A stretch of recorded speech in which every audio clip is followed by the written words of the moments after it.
সংসদ নির্বাচনকে সামনে রেখে এনসিপি তাদের নির্বাচনী ইশতেহার ঘোষণা করেছে। শুক্রবার রাজধানীর গুলশানে আয়োজিত এক অনুষ্ঠানে দলটি ৩৬ দফা ইশতেহার প্রকাশ করে। এতে রাষ্ট্র সংস্কার থেকে শুরু করে অর্থনীতি, মানবাধিকার, শিক্ষা, স্বাস্থ্য ও যুব সমাজকে ঘিরে নানান প্রতিশ্রুতি তুলে ধরেছেন তারা। রাষ্ট্র পরিচালনায় জবাবদিহিতা ও স্বচ্ছতা নিশ্চিত করা হবে, দুর্নীতির বিরুদ্ধে কঠোর অবস্থান নেয়ার পাশাপাশি প্রশাসন ও বিচার ব্যবস্থাকে রাজনৈতিক প্রভাব মুক্ত করার অঙ্গীকার হিসেবে এনসিপি তাদের ৩৬ দফার প্রথমটিতেই বলছে, জুলাই সনদে যে দফাগুলো আইন ও আদেশের উপর নির্ভরশীল তা বাস্তবায়নের সময়সীমা ও দায়বদ্ধ কাঠামো তৈরিতে একটি স্বাধীন কমিশন গঠন করা হবে। আবার মানবতা বিরোধী অপরাধের বিচার নিশ্চিত করতে একটি ট্রুথ অ্যান্ড রিকনসিলিয়েশন কমিশন গঠনের কথা বলা হয়েছে ইশতেহারে। একই সঙ্গে রাজনৈতিক সহিংসতা ও নিপীড়নের শিকারদের ন্যায় বিচার ও ক্ষতিপূরণের প্রতিশ্রুতি দেয়া হয়েছে।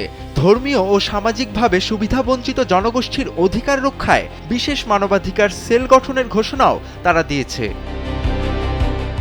ইশতেহারে অর্থনৈতিক পুনরুদ্ধারকে অগ্রাধিকার দিয়েছেন এনসিপির নেতারা।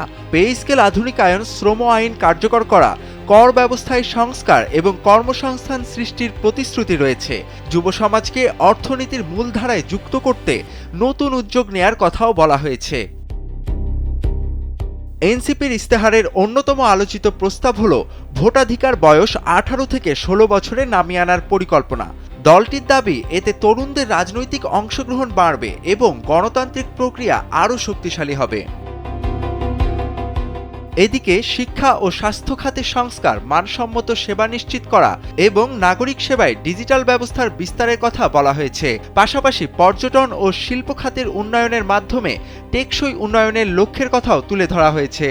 আর এই ইশতেহারের সর্বশেষ অর্থাৎ ৩৬ নম্বর ধারায় বলা হয়েছে, সশস্ত্র বাহিনীর জন্য রেগুলার ফোর্সের দ্বিগুণ আকারের রিজার্ভ ফোর্স তৈরি করা হবে।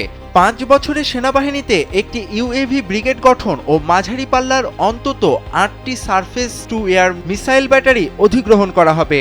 অনুষ্ঠানে এনসিপির কেন্দ্রীয় নেতারা জানান, এই ইশতেহার মূলত একটি সংস্কারমূলক ও ভবিষ্যৎমুখী রাজনৈতিক রূপরেখা, যা তরুণদের অংশগ্রহণে নতুন রাজনৈতিক ধারা তৈরি করবে বলে আশা করছেন তারা।